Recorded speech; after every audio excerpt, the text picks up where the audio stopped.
이 시간 우리에게 주신 하나님의 말씀은 사사기 16장 15절에서부터 22절까지의 말씀을 보도록 하겠습니다. 16장 15절부터 22절까지의 말씀을 한번 교독하도록 하겠습니다. 제가 15절부터 읽겠습니다. 드릴라가 삼손에게 이르되 당신의 마음이 내게 있지 아니하면서 당신이 어찌 나를 사랑한다 하느냐. 당신이 이로써 3번이나 나를 희롱하고 당신의 큰 힘이 무엇으로 말미암아 생기는지를 내게 말하지 아니하였도다 하며, 날마다 그 말로 그를 재촉하여 주름에 삼손의 마음이 번뇌하여 죽을 지경이라. 삼손이 진심을 드러내어 그에게 이르되 내 머리 위에는 삭도를 대지 아니하였나니 이는 내가 모태에서부터 하나님의 나실인이 되었음이라. 만일 내 머리가 밀리면 내 힘이 내게서 떠나고 나는 약해져서 다른 사람과 같으리라 하니라. 들릴라가 삼손이 진심을 다 알려주므로 사람을 보내어 블레셋 사람들의 방백들을 불러 이르되 삼손이 내게 진심을 알려주었으니 이제 한 번만 올라오라 하니 블레셋 방백들이 손에 은을 가지고 그 여인에게로 올라오니라. 드릴라가 삼손에게 자기 무릎을 베고 자게 하고 사람을 불러 그의 머리털 7가닥을 밀고 괴롭게 하여 본즉 그의 힘이 없어졌더라.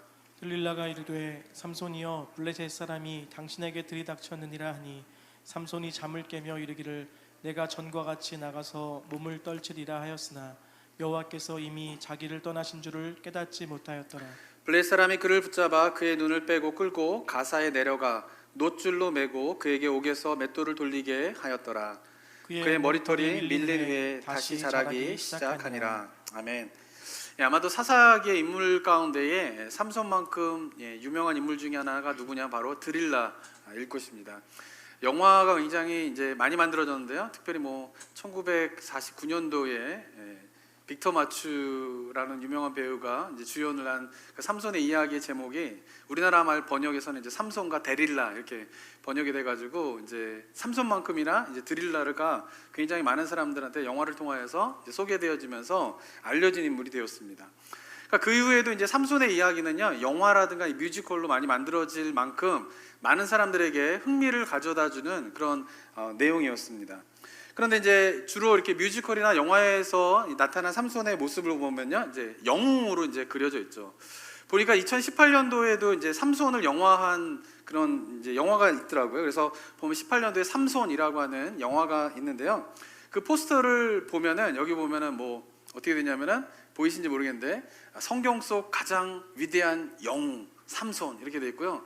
이제 짧은 예고편이라든가 이게 이제 그런 안내장을 보면은 여기 보면은 성경 속 인물 최초의 영웅 삼손은 신의 마지막 구원을 받을 수 있을 것인가 이러면서 예고편을 보면은 신이 선택한 그를 이스라엘을 구원하는 영웅이다 이렇게 해가지고 막 소개되는 그런 내용들로 이렇게 차 있는 영화가 이제 2018년도에 나온 삼손이라고 하는 그런 영화의 내용입니다. 그러니까 이게 삼손이 내용들이 이렇게 영화화되고 이제 뮤지컬화되게 되면서 많은 사람들이 생각하는 거는 뭐냐면 영화 속에 담겨져 있는 그런 삼손의 이미지를 많이 가지고 있는 것 같아요. 교회를 다니시는 분들도. 그래서 보면은 신의 선택을 받은 영웅, 그가 이스라엘의 구원을 이끈다 이런 내용이 삼손의 이야기 속에서 많은 사람들이 인식하고 있는 그런 내용이라고 볼 수가 있는 것 같습니다. 그런데 지금까지 이제 쭉 살펴보았지만은 삼손의 이야기는 신의 선택을 받은 한 사람의 영웅이 이스라엘 백성들을 구원한 그런 내용이 아니라요, 영적으로 너무나 어두운 그 시대에 그 영적인 어두움들을 그대로 반영하는 삶을 살아간 사사 삼손의 모습이다라고 볼 수가 있는 것입니다.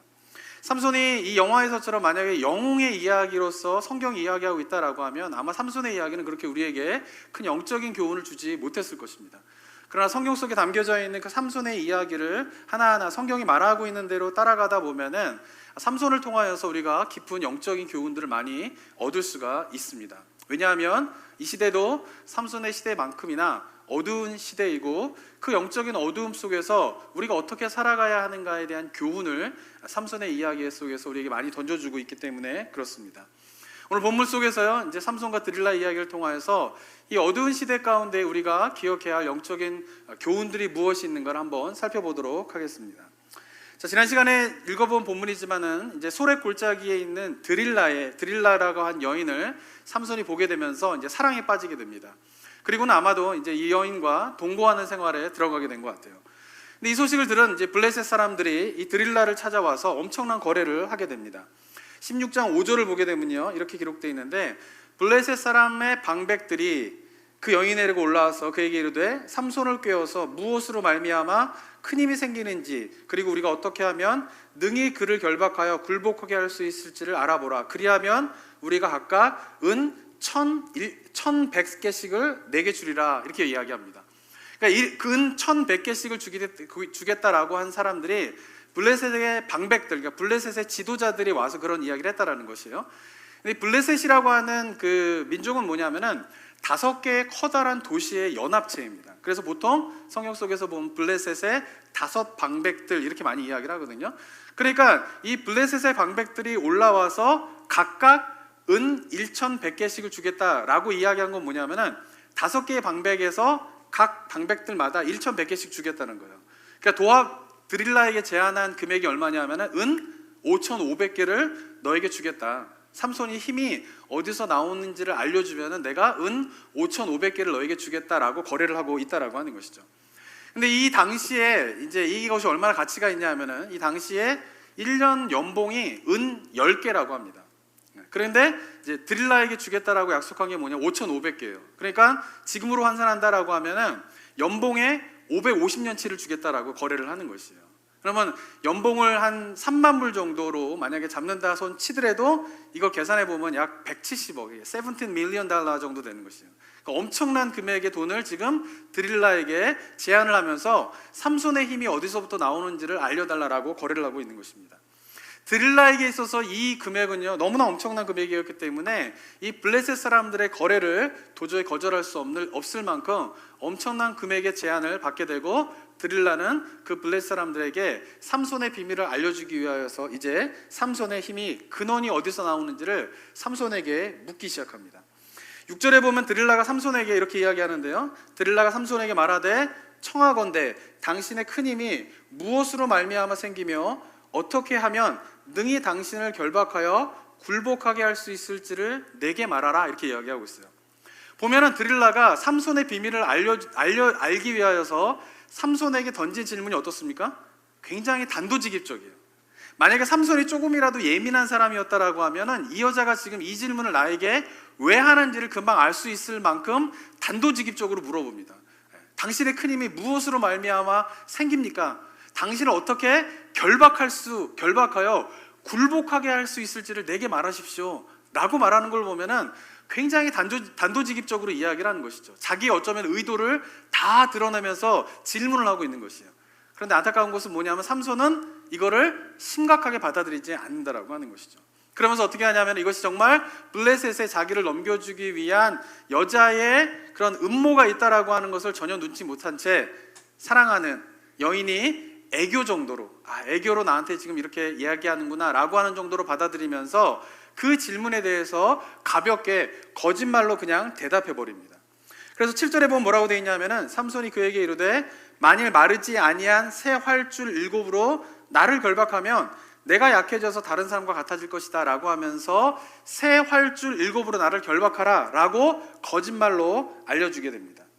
이 사실을 들은 드릴라는요, 바로 그것을 블레셋 사람들에게 알려주게 됩니다. 그리고 블레셋 사람들은 말한 대로 새 활줄 7을 드릴라에게 구해다 주게 되고, 삼손을 드릴라가 그 새 활줄 7을 묻게 됩니다. 그리고는 삼손에게 9절에서 이렇게 이야기를 합니다. 9절 한번 볼까요? 9절 한번 읽겠습니다. 시작. 이미 사람을 방 안에 매복시켰으므로 삼손에게 말하되 삼손이여 블레셋 사람들이 당신에게 들이닥쳤느니라 하니 삼손이 그 줄들을 끊기를 불탄 삼시를 끊음같이 하였고 그의 힘의 근원은 알아내지 못하니라. 네, 드릴라가 삼손이요 이제 블레셋 사람들이 왔습니다라고 하자 그 새 활줄을 불탄 삼시를 끊는 것처럼 끊어버리게 됩니다. 삼손의 이야기가 거짓말인 것이 드러나게 된 것이죠.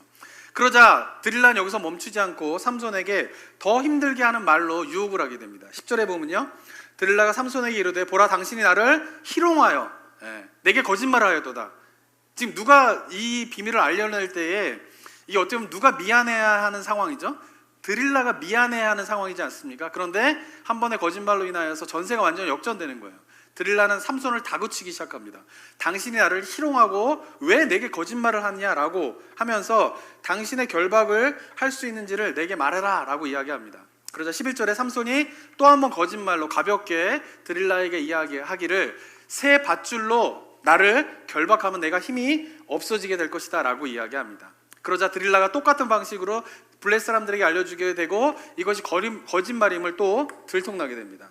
그러자 13절에서 삼손에게 드릴라가 또 한 번 이야기하기를요, 드릴라가 삼손에게 이르되 당신이 이때까지 나를 희롱하여 내게 거짓말을 하였도다. 내가 무엇으로 당신을 결박할 수 있을지를 내게 말하라 라고 또 한 번 다구치기 시작합니다. 그러자 삼손이 이번에는 나의 머리털 7가닥을 배틀로 실을 만들어서 그걸로 묶으면은 나는 힘이 없어지게 된다라고 또 한 번 거짓말로 이야기를 하게 됩니다. 역시 이것이 거짓말임을 들통나게 되는 것이죠. 그러자 15절에서 드릴라가 마지막으로 삼손에게 이렇게 매달리게 됩니다. 한번 15절을 읽어볼까요? 시작. 드릴라가 삼손에게 이르되 당신의 마음이 내게 있지 아니하면서 당신이 어찌 나를 사랑한다 하느냐. 당신이 이로써 3번이나 나를 희롱하고 당신의 큰 힘이 무엇으로 말미암아 생기는지를 내게 말하지 아니하였도다. 네, 당신이 나를 사랑하지 않는군요. 당신의 마음이 내게 있다면 어찌 나에게 3번이나 거짓말을 하면서 막 이렇게 다구치게 되는 거예요. 그러자 16절에 보면은 삼손의 심경이 어떻다라고 이야기하고 있습니까? 날마다 그 말로 그를 재촉하여 조름에 삼손의 마음이 번뇌하여 죽을 지경이 되었다라고 이야기를 하게 됩니다. 그리고는 결국 삼손은 비밀을 알려주게 됩니다. 17절에서 이렇게 이야기합니다. 한 번 더 읽어볼까요? 시작. 삼손이 진심을 드러내어 그에게 이르되 내 머리 위에는 삭도를 대지 아니하였나니 이는 내가 모태에서부터 하나님의 나신이 되었음이라. 만일 내 머리가 밀리면 내 힘이 내게서 떠나고 나는 약해져서 다른 사람과 같으리라 하니라. 결국은 비밀을 알려주게 되는데 그것은 뭐냐 하면은 나시린으로 태어나서 한 번도 머리에 삭도를 대지 않은, 머리를 자르지 않았는데 이 머리카락을 자르게 되면은 나의 힘이 떠나서 약해지게 된다, 평범한 사람이 되게 된다라고 하는 비밀을 알려주게 됩니다.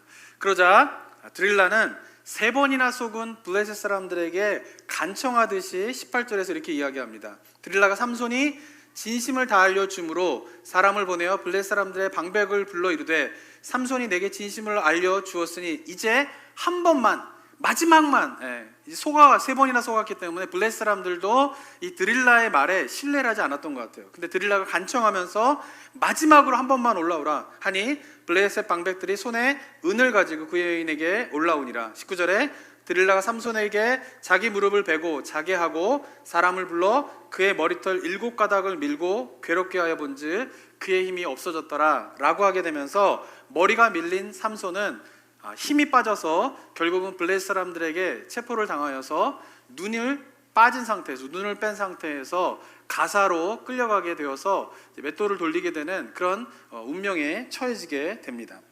자, 오늘 삼손 이야기가 이런 스토리로 구성되어 있는데요, 이 삼손의 이야기를 통하여서 우리가 먼저 묵상해 봐야 할 영적 교훈 첫 번째는 뭐냐 하면요, 사단은요 우리의 약점을 정확하게 알고 있다라고 하는 사실이에요. 우리가 이것을 잘 기억해야 합니다. 보시기 바랍니다. 블레셋 사람들이 은 5,500이나 되는 것을, 이 엄청난 돈을 당시로서는 보잘것없는 한 여인에게 주고자 한 이유가 무엇 때문일까요? 삼손으로부터 여러 가지 곤란한 일을 많이 당했기 때문에 블레셋 사람들은 어떻게 해서든지 삼손을 잡고 싶어 했어요. 그런데 이 블레셋 사람들은 삼손을 잡을 만한 삼손의 약점을 정확하게 알고 있었던 것이에요. 삼손의 약점이 무엇입니까? 여자였던 것이죠. 이 여자의 약점이 있다라고 하는 사실을 블레셋 사람들이 알고 있었기 때문에 그 엄청난 돈을 들여서라도 그 드릴라를 통하여서 삼손의 약점을 알고 싶어 했던 것입니다. 삼손이 결국 넘어가게 된 결정적인 이유가 무엇 때문입니까? 자신의 약점이 무엇인지를 몰랐던 것이에요. 그리고는 뭐예요? 더 중요한 것은 자신의 약점인 그 여자의 유혹에 4번이나 자기를 놔두었다라는 데에 삼손의 어리석음이 있는 것입니다. 삼손이 결국 드릴라의 요구를 들어준 것은 드릴라를 사랑했기 때문도 그렇지만 더 중요한 것은 뭐냐면은 첫 번째 드릴라의 그런 단도직입적인 질문에 깨닫고 그 여자를 떠났으면은 그런 운명에 처해지지 않았을 텐데 삼손은 4번이나 여자의 유혹에 자신을 방치하는 그런 어리석음을 보여주게 되면서 결국 넘어지게 되었다라고 하는 것입니다. 자, 제가 이야기하고 싶은 것은 무엇이냐면요, 그리스도인들은 죄에 대해서 질 수밖에 없다 이런 이야기를 하는 것이 아니에요. 그러니까 그 유혹을 피해야 된다, 죄를 피해야 된다, 그 죄와 싸워서는 안 된다 이런 이야기를 하는 것이 아니에요. 왜냐하면 성경에 보면 분명히 성령의 도우심으로 말미암아 예수 그리스도께서 죄와의 싸움에서 승리하셨던 것처럼 그리스도인들이 성령의 능력으로 죄와의 싸움에서 승리할 거다라고 하는 약속을 하고 계십니다.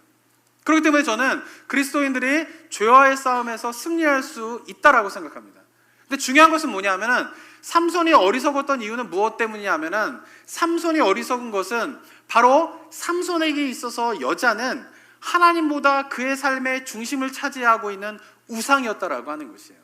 그런데 그 우상의 유혹에 자기를 그냥 방치해버린 것이 바로 삼손의 어리석음이고, 그리고 이 시대를 살아가는 우리 그리스도인들이 기억해야 할 것은 뭐냐면은 죄와의 싸움에서 승리할 때에 우리가 기억해야 할 것 중에 하나가 있는데, 그것은 뭐냐면 만약에 우리 삶 속에 하나님보다 더 중심을 두고 있는 우상이 우리 삶 가운데 있다라고 하면 그 우상과의 싸움에서 행해야 할 첫 번째 스텝은 그 우상과 맞서 싸우는 게 아니라 그 우상과 거리를 두는 것입니다. 그 우상과의 싸움에서는 먼저 우상의 유혹에 삼손처럼 4번이나 자기를 방치한다라고 하면 그 우상과의 싸움에서는 질 수밖에 없는 것이에요. 그래서 성령의 능력으로 우리가 그 우상을 타파하고 우상을 이기기 위해서는 첫 번째로 해야 할 일은 무엇이냐, 바로 나에게 있어서 우상이 무엇인가를 깨닫는 것입니다. 그리고는 그 우상의 유혹이 다가오게 되었을 때에 그 유혹에 반복적으로 자신을 놔두는 그런 어리석음을 범하지 않는 것이 바로 우상과의 싸움에서 승리하는 길인 것입니다. 사랑하는 성도 여러분, 사단은요 우리의 약점을 정확하게 알고 있어요. 그리고 우리의 그 약점이 바로 우리의 우상이 될 수 있어요. 나에게서 있어서의 약점이 바로 우상이 될 수 있고, 그 우상이 바로 나의 삶에서 하나님보다 중심에 있는 그 무엇인가가 된다라고 하는 것입니다. 그리고 그것과의 싸움에서 첫 번째 스텝, 바로 그것을 멀리하는 것입니다. 요셉과 삼손의 차이는 여기에 있었던 것이에요. 요셉은 어떻습니까? 보디발의 아내가 유혹을 하게 될 때에 유혹하는 그 즉시 그 자리를 떠났던 것이에요. 제가 볼 때도 요셉이 만약에 보디발의 아내가 유혹할 때에 그 자리에서 왜 이러세요? 이러지 마세요. 이러면서 만약에 버텼다라고 하면은 요셉도 아마 넘어갔을 것이에요. 요셉의 지혜로움은 뭡니까? 자기의 겉옷이 벗어질 정도로 그 상황을 긴박하게 인식하면서 그 자리를 벗어났던 것이 요셉이 영적으로 승리할 수 있었던 이유인 것이고, 삼손은 그렇지 못한 것이 바로 실패의 이유가 됐다라고 하는 사실을 우리는 잘 기억해야 할 것입니다. 자, 두 번째로 묵상해야 할 영적인 교훈은요, 무조건적인 수용이 사랑은 아니다라고 하는 것입니다. 삼손이 결국 드릴라의 요구를 견디지 못하고 자신의 비밀을 알려주게 되었을 때에 그 비밀을 말하면서 삼손이 무슨 생각을 했을까요? 이렇게 내가 드릴라가 간절하게 원하는데, 그 드릴라가, 내가 사랑하는 이 여인이 이렇게 간절하게 원하는데 이거를 좀 들어줘야지 내 사랑이 증명되는 것은 아닐까? 내가 이 여자를 정말 사랑하고 있다라고 하는 것을 이 여자의 요구를 들어주는 걸로 알려줄 수 있지 않을까라고 하는 생각 속에서 그 비밀을 결국 토로하게 되었을 것입니다. 그러나 삼손이 착각했던 것은 무엇이냐면요, 상대방의 요구를 다 들어주는 것이 진정한 사랑이 아니었음에도 불구하고 그것을 들어주는 것이 사랑이라고 착각한 것이 삼손의 문제였던 것입니다.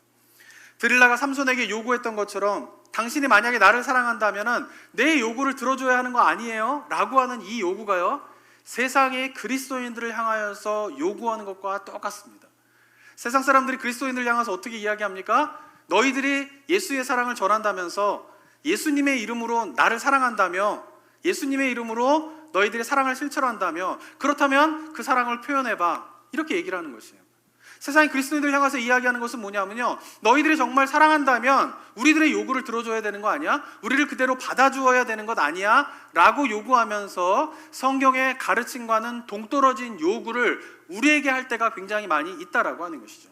그럴 때 때때로 그리스도인들이 착각하는 게 무엇이냐면 바로, 그래, 전도하기 위해서는, 복음을 전하기 위해서는 저들과 좀 친해져야지, 저들의 마음을 사야 되지 않아? 그러면서 그러려고 하면 저들의 요구를 좀 들어주는 것이 전도의 방법이 아닐까? 그들과 이렇게 좀 더불어 살아가는 방법이 아닐까라고 생각하면서 타협하게 되는 일들이 일어나게 된다라고 하는 것입니다. 그러나 삼손의 스토리를 통해서 우리가 기억해야 할 것은 무엇이냐면요, 드릴라 요구를 삼손이 들어주게 되었을 때에 드릴라로부터 돌아온 것은 사랑이 아니에요. 삼손의 드릴라의 요구를 들어줬을 때 드릴라로부터 돌아온 것은 바로 사랑이 아닌 배신이었다라고 하는 것이죠. 세상과 우리와의 관계도 똑같다라고 하는 사실을 우리가 잘 기억해야 한다라고 하는 것입니다. 우리는 믿지 않는 자를 사랑해야 됩니다. 그것이 예수님의 명령입니다. 사랑을 실천하는 것이 예수님께서 우리에게 주신 중요한 사명입니다. 그러나 기억해야 할 것은 그들의 요구를 다 들어주는 것이 사랑의 표현이 아닐 수도 있다라고 하는 사실을 기억해야 합니다. 진정한 사랑은요, 성경에서 이야기하는 사랑은요, 올바른 진리를 알려주는 것이 진짜 사랑이지, 성경에서 이야기하는 사랑, 하나님의 사랑은요, 방향이 있어요. 무슨 방향이냐면 진리를 향하여서 나아가는 것이 사랑의 본질적인 방향이다라고 하는 것이 성경의 가르침인 것입니다. 그런데 올바른 진리에 어긋나는 세상의 요구에 대해서 우리들은 그들의 요구를 들어주는 것으로 우리의 사랑을 실천한다라고 하는 착각에서 벗어나 그들에게 진짜 올바른 진리가 무엇인가를 이야기하고 가르칠 수 있는 그러한 진리 위에 확신을 가지는 그러한 삶이 우리에게 필요하다라고 하는 것이죠. 왜냐하면 진리를 알려주는 것이 바로 그들을 사랑하는 진짜 방법이다라고 하는 사실을 우리가 기억해야 하기 때문에 그렇습니다. 저는 지금 한국에서 벌어지고 있는 한국 교회의 상황이 좀 이런 비슷한 상황이 벌어지고 있다라고 하는 생각을 좀 하게 됩니다. 뉴스를 통해서 들으셨겠지만 지금 한국 기독교회에서 이슈가 되고 있는 것은요, 이제 총선이 끝나고 21대 국회가 열리게 되면서 정의당을 중심으로 해가지고 차별금지법이라고 하는 것이 이제 발의를 하고 그걸 통과시키려고 하는 시도가 이제 21대 국회가 열리게 되면서 시작되게 됩니다. 이것은 뭐 벌써 역사가 오래됐어요. 차별금지법에 대한 논의에 대한 역사는 오래되었는데요. 이 차별금지법이라고 하는 것이 뭐냐면 이제 정의를 보면 이렇게 됩니다. 차별금지법은 성별, 성정체성, 장애, 신체 조건, 병력, 외모, 나이, 출신 국가, 출신 민족, 인종, 피부색, 언어, 출신 지역, 혼인 여부, 성정체성, 성지향성, 임신 또는 출산, 가족 형태 및 가족 상황, 종교 사상 또는 정치적인 의견, 범죄 전력, 보호 처분, 학력, 사회적 신분 등을 이유로 한 정치적, 경제적, 사회적, 문화적 생활의 모든 영역에 있어서 합리적인 이유 없는 차별과 혐오 표현을 금지하는 법률이다라고 이야기를 하고 있습니다. 대부분의 것은 맞습니다. 그런데 많은 교회에서 이 법이 통과되는 것에 대해서 반대를 하고 있어요. 그런데 지금 이제 상황은 여론조사를 해보면은 한국에 있는 국민의 60~70%는 이 법이 통과하는 것을 지지하고 있습니다. 그리고 기독교 내에서도 이 차별금지법이 찬성과 반대가 뭐 굉장히 논의가 많이 이루어지고 있습니다. 찬반이 활발하게 기독교 안에서도 논의가 이루어지고 있는 상황 가운데 있습니다. 자, 그런데 국민 대다수가 지지하고 있는 이 법을 교회가 반대한 이유는 무엇 때문이냐? 바로 동성애 문제 때문에 그렇다라고 하는 것이요. 이 법에서, 그리고 우리는 이제 미국에 계시기 때문에 미국은 이미 이런 과정들을 거쳐 지나가 버렸지 않습니까? 이 차별금지법이 갖고 있는 의도는 뭐냐 하면은 장애를 가지고 있거나 아니면은 피부색이 다르거나 성별이 다르거나 하고 있는 그들의 인권을 존중해야 되는 것과 마찬가지로 동성애자들의 인권도 같은 인권으로 보면서 이 법이 발의가 되고 있는 것이죠. 그러나 교회가 반대하고 있는 이유는 무엇이냐면 바로 이 동성애의 문제는 인권의 문제가 아니라는 것이에요. 장애를 가지고 있는 사람의 인권을 지켜주고 성별로 인하여 피부색으로 말미암아 소외받은 자들의 인권을 지켜주는 것, 그것과 이 동성애의 문제는 다른 문제라고 하는 것이죠. 왜냐하면 성경에서는 이 동성애의 문제를 인권의 문제로 다루고 있지 않고 죄의 문제로 다루고 있기 때문에 그렇다라고 하는 것이에요. 그러니까 이 동성애의 문제를 다른 여러 소수자들이 갖고 있는 인권과 같은 인권으로 보느냐, 이걸 다른 문제로 보느냐에 따라서 이 차별금지법을 지지하느냐 반대하느냐로 갈라지게 된다라고 하는 것입니다. 저는요, 한국교회가 지금 반대하고 있는 이 주장이 맞다라고 생각합니다.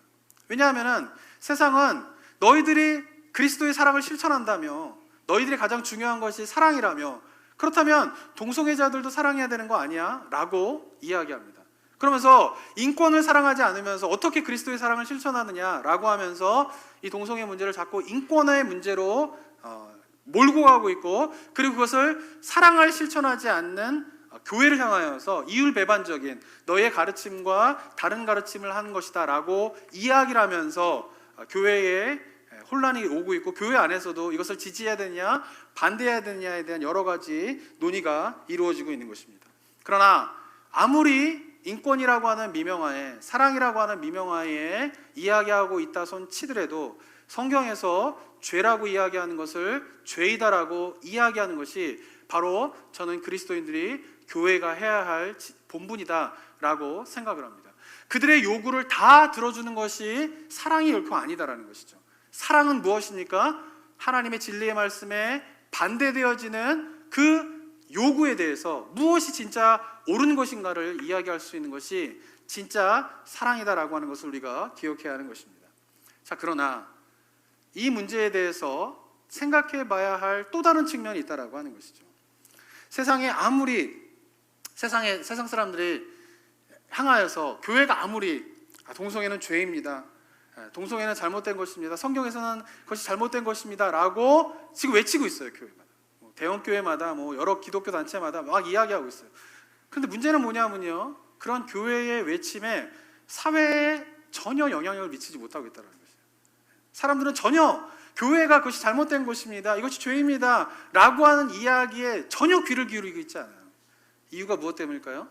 그동안 한국 교회가 보여준 모습 속에서 죄에 대해서 일관된 모습을 보여주고 있지 못하기 때문에 그렇다라고 하는 것이에요.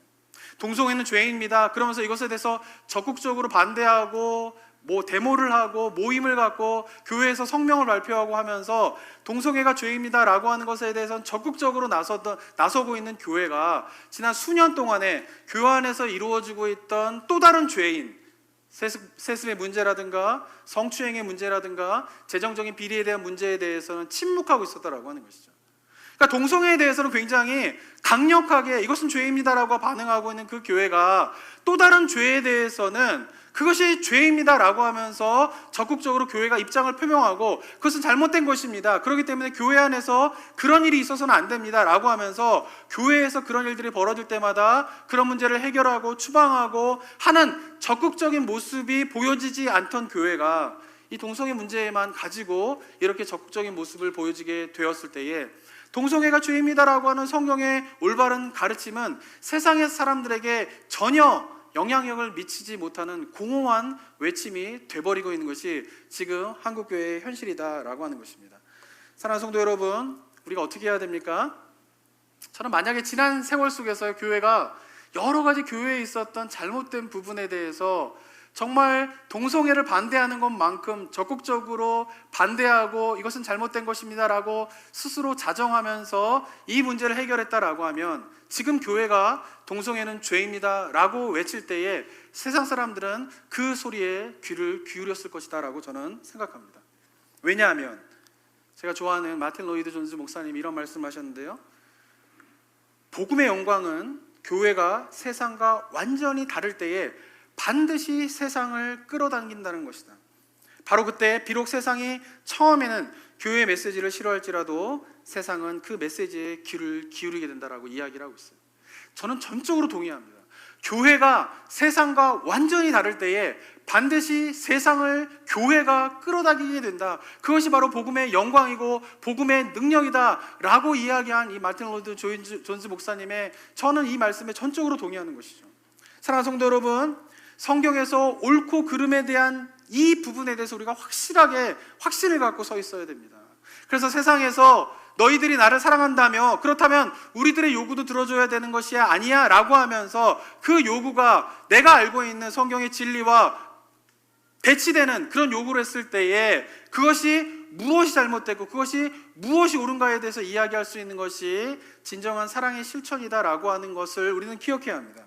그러나 이것이 말로만 외치게 될 때에 아무리 옳은 진리를 외친다라 할지라도 그것이 말로만 외치는 외침이 될 때에 세상은 교회의 외침에 귀를 기울이지 않는다라고 하는 것을 우리는 이 시대 속에서 뼈저리게 느끼면서 우리가 기억해야 된다라고 하는 것입니다. 진리를 외치는 것만큼 중요한 것이 무엇이냐, 바로 진리에 순종하는 삶을 살아가는 것입니다. 진리를 행하는 삶이 없이 진리의 외침은요 공허한 외침밖에 될 수밖에 없다라는 것이에요. 지금 한국교회가 겪고 있는 모습이 그렇다라고 하는 것입니다. 그러나 진리를 행하면서 진리를 외치게 될 때에 저는 좀 전에 보여드린 마틴 로이드 존스 목사님의 외침처럼 세상과 교회가 완전히 다를 때에 세상은 교회에 끌려오게 될 것이다, 교회는 세상을 이끌어가게 될 것이다 라고 하는 것, 그것이 바로 복음의 능력이고 복음의 영광이다. 라고 하는 것에 확신을 갖고 있습니다. 바랑인 저와 여러분들이요, 이 혼란한 시대 속에서 정말 깨어서 우리가 살아가야 할 삶의 방향이 무엇인가를 기억하며 이 복음의 능력을 체험하고 그런 복음의 능력을 실현할 수 있는 교회의 모습이 저희 나성북부교회의 모습이 되었으면 좋겠습니다. 마지막으로 묵상하기 원하는 것이 있는데요, 그것은 뭐냐면요, 그리스도인의 힘의 근원은 나에게 있지 않다라는 것이에요. 삼손이 결국 자신의 힘의 비밀을 드릴라에게 이야기를 합니다. 그런데 그 드릴라에게 비밀을 이야기할 때 그 말의 표현을 보면은 삼손이 무너질 수밖에 없었던 이유가 어디에 있었는가를 알 수가 있습니다. 17절을 한번 읽어볼까요? 17절 한번 읽어보겠습니다. 시작. 삼손이 진심을 드러내어 그에게 이르되 내 머리 위에는 삭도를 대지 아니하였나니 이는 내가 모태에서부터 하나님의 나시린이 되었음이라. 만일 내 머리가 밀리면 내 힘이 내게서 떠나고 나는 약해져서 다른 사람과 같으리라. 네, 드릴라에게 이야기하는 이 장면 속에서 삼손이 갖고 있는 큰 착각이 뭡니까? 그 힘이 어디 있다라고 믿고 있어요? 머리카락에 있다라고 믿고 있어요. 머리카락에 힘의 근원이다라는 것이죠. 그리고는 뭐예요? 그 힘이 누구의 힘이라고 믿고 있어요? 내 힘이라는 것이죠. 내 힘이 뭐예요? 내게서 떠나가게 된다라고 하는 것입니다. 삼손이 머리카락을 깎으면 힘이 떠나가는 이유가 무엇 때문입니까? 삼손의 힘이 머리카락에 있기 때문이 아니에요. 그것이 삼손의 힘이 아니기 때문에 그렇다라고 하는 것입니다. 삼손이 힘이 있는 것은 뭐예요? 여호와 하나님으로부터 전해 내려오는 것이에요. 그러니까 다시 바꿔 말하면 하나님과의 관계 속에서 하나님의 힘이 전달되어지면서 삼손의 힘이 생긴 것이죠. 그 힘이 삼손에게 내재되어져 있는 힘의 능력이 아니라 언제나 하나님에게서 공급을 받아야 되는 힘이 바로 삼손의 힘이다라고 하는 것이요. 그런데 삼손이 머리카락을 잘리웠을 때에 그 힘이 사라지는 이유는 무엇 때문이냐면 머리카락에 힘이 있기 때문에 힘이 사라지게 되는 것이 아니라 머리카락에 칼을 대지 않는 것이 뭐예요? 나시린으로서의 언약인 것이에요. 그러니까 머리에 칼을 대지 않는 것이 하나님과 맺은 언약이고 그 언약을 지킬 때에 바로 머리카락이 길러져 있는 것이 하나님과의 관계를 상징하고 있는 것이다 라고 하는 것입니다. 그런데 머리카락을 잘라버렸을 때에 그것은 무엇이냐면 하나님과 맺은 나시린으로서의 언약을 깨트려버리는 것이고 바로 그 언약을 깨트려버리게 되었을 때에 하나님과의 관계가 단절되기 때문에 그 단절된 하나님과의 관계 속에서 하나님의 힘이 더 이상 삼손에게 전해오지 않기 때문에 삼손의 힘이 사라지게 된 것이다 라고 하는 것입니다. 사랑하는 성도 여러분, 우리의 힘이 어디서부터 옵니까? 여호와 하나님에게서부터 옵니다. 삼손이 아무리 놀라운 능력을 체험하고 놀라운 영적을 체험했다 손 치더라도 그가 하나님과의 관계 속에 관심을 가지고 살아가지 아니하고 자신의 욕망을 따라 살아가게 되었을 때에 결국 그가 발휘했던 그 놀라운 힘은 사라질 수밖에 없다라는 것이에요. 왜? 그 삼손의 힘은 여호와 하나님에게서부터 전달되어지는 것이지 삼손에게 있어 내재된 힘이 아니기 때문에 그렇다라고 하는 것입니다. 우리도 마찬가지입니다. 우리가 지금까지 그리스도인으로서 아무리 훌륭한 삶을 살았다 손 치더라도 그래서 주님을 위하여서 여러 가지 놀라운 일들을 행하고 여러 가지 능력을 행하였다 손 치더라도 만약 지금 이 순간 하나님과의 관계가 단절된다면 우리가 발휘했던 그 모든 힘은 다 사라져버리는 것이 바로 그리스도인들에게 하나님께서 우리에게 주시는 힘의 비밀이 된다라고 하는 사실을 기억해야 할 것입니다. 일시적인 어떤 것으로 내재되어지는 힘이라고 생각하는 경우가 굉장히 많이 있어요. 그런데 그게 아니라 소위 말해서 영적으로 한번 뜨거운 체험을 했다고 어떤 죄와의 싸움에서 승리할 수 있는 힘을 가지게 된 것이 아니다라고 하는 것이에요. 그런데 그런 것을 마치 무엇인가 뜨거운 체험을 한번 하고 무엇인가 뜨거운 영적인 경험을 하면은 마치 그때 받은 뜨거움이 나에게 있어서 죄와의 싸움에서 승리할 수 있는 내재적인 힘이 된다라고 하는 착각으로 살아가는 그리스도인들이 얼마나 많이 있습니까? 그러나 하나님과 관계가 단절되면요 바로 아웃이에요. 바로 무너질 수밖에 없는 것이 바로 우리들의 모습임을 기억해야 하는 것입니다. 그래서 죄와의 싸움에서 얻을 수 있는 그 힘은요 바로 하나님과의 개인적인 관계 속에서 우리가 얻을 수 있다라고 하는 사실을 기억해야 합니다. 삼손은 그것이 없었기 때문에 바로 그 영적인 힘이 한순간에 무너져버리는 그런 일들을 경험했고 우리도 그런 경험을 할 수 있다라고 하는 사실을 기억해야 할 것입니다. 사랑하는 성도 여러분, 제가 지난주도 강조했지만 정말 하나님 앞에서 이 코로나 바이러스 사태 기간들을 통하여서요 내 개인적으로 하나님을 만나는 그 시간을 깊이 있게 체험하게 되는 은혜가 있게 되길 소망합니다. 예. 정말 우리가 모여서 그 여러 사람이 모였을 때 그 영적인 파워로 느끼게 되는 그 영적인 그 힘이 있잖아요. 그 영적인 그 감동이 있잖아요. 그거 굉장히 중요합니다. 그러나 지금 코로나 바이러스로 그거 못 느끼잖아요. 만약 그걸 못 느낀다라고 했을 때에 우리가 정말 초점을 둬야 될 것은, 지금 시점에 초점을 둬야 할 것은 바로 개인적으로 하나님과의 만남 속에서 내 영혼을 고요함 가운데에서 만지시고 터치하시는 그 하나님의 손길을 경험하게 되는 것이, 정말 어쩌면 이 코로나 바이러스 사태로 교회에 모이고 있지 못하지만 그러나 각자의 삶에서 혼자 시간을 많이 보내면서 우리를 향한 하나님의 뜻이 아닐까라고 하는 생각을 저는 너무나 강력하게 느끼게 됩니다. 바라기는 우리가 이 코로나 사태를 끝나고 난 다음에 다시 이 자리에 모여서 예배를 드리게 될 때에 각자가 삶 속에서 개인적으로 하나님을 깊이 체험하게 되면서 영적으로 더욱더 단단해진 가운데에 이 자리에 모여서 함께 찬양하며 서로 삶을 나누게 되고 기도하며 나아갈 때에 누리게 되는 그 영적인 축복이 배가 되게 되는 은혜가 우리 나성북부교회 성도님들의 삶들 가운데 있게 되기를 주님의 이름으로 축원합니다.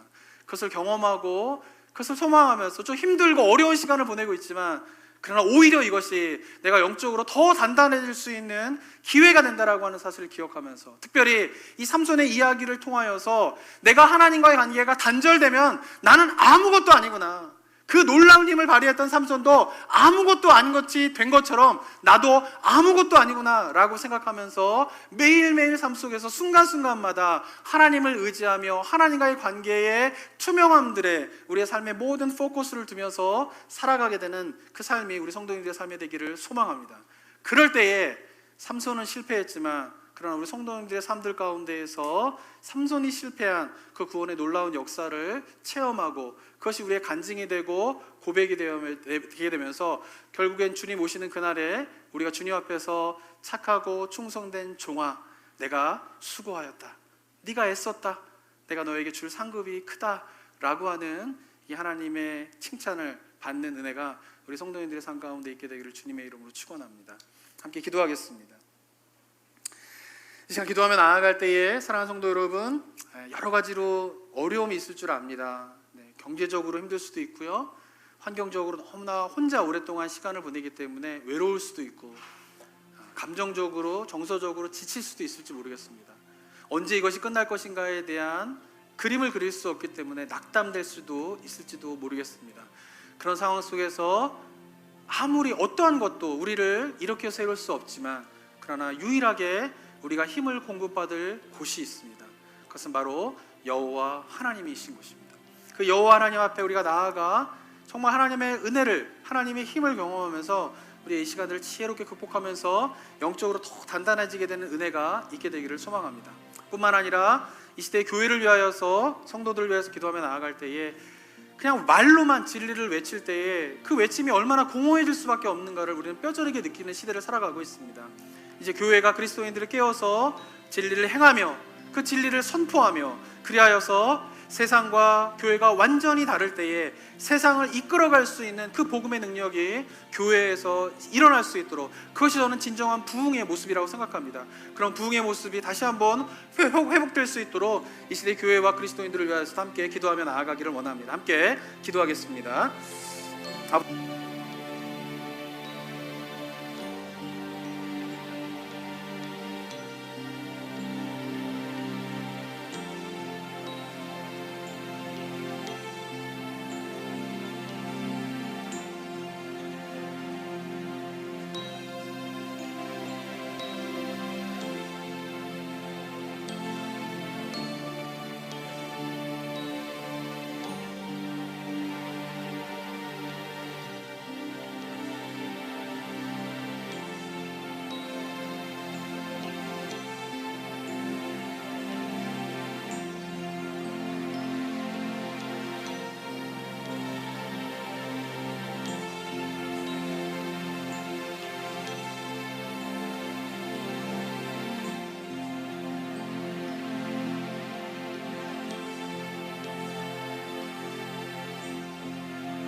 사랑과 은혜가 충만하신 하나님 아버지, 우리를 구원하시고 주님이 오시는 그날까지 우리의 구원을 완성하시겠다고 약속하신 그 하나님의 약속, 우리가 붙잡고 살아가기 원합니다. 이 시대 속에서 정말 우리가 의지할 곳 없고 우리가 의지했던 것이 한순간에 무너지는 이 세대를 보면서 정말 우리가 붙잡고 의지할 분이 오직 여호와 하나님 예수 그리스도의 십자가밖에 없음을 이 시간 고백하며 나아갑니다. 우리 성도님들 여러 가지 환경적으로 정서적으로 힘들고 어려운 시간들을 보내고 있지만, 그러나 그런 다른 어떤 것도 주지 못하는 오직 여호와 하나님으로부터 공급받는 힘의 비밀을, 그리고 평강의 능력을 체험하며 나아가는 우리 성도님들의 삶이 될 수 있도록 주님 동행하여 주시옵소서. 그래서 이 시대 속에서 정말 교회가 빛을 잃어가고 정말 소금의 역할을 감당하지 못한 이 시대 속에 다시 한번 깨어서 그리스도인들이 일어나 세상과 완전히 다를 때에 세상을 이끌어갈 수 있는 그 복음의 영광을, 복음의 능력을 소망하며 우리가 다시 한번 부흥의 세대를, 부흥의 시간을 꿈꾸며 소망하며 나아가는 삶의 모습이 되게 하여 주시옵고, 진리를 입으로만이 아니라 삶을 행하며 나아갈 때에 그 진리의 능력이 어떤 것인가를 체험하며 나아가게 되는 은혜가 우리 성도님들 삶 가운데 임할 수 있도록 주님 도와 주시옵소서. 은혜 감사드리며 예수 그리스도의 이름으로 기도드립니다. 아멘.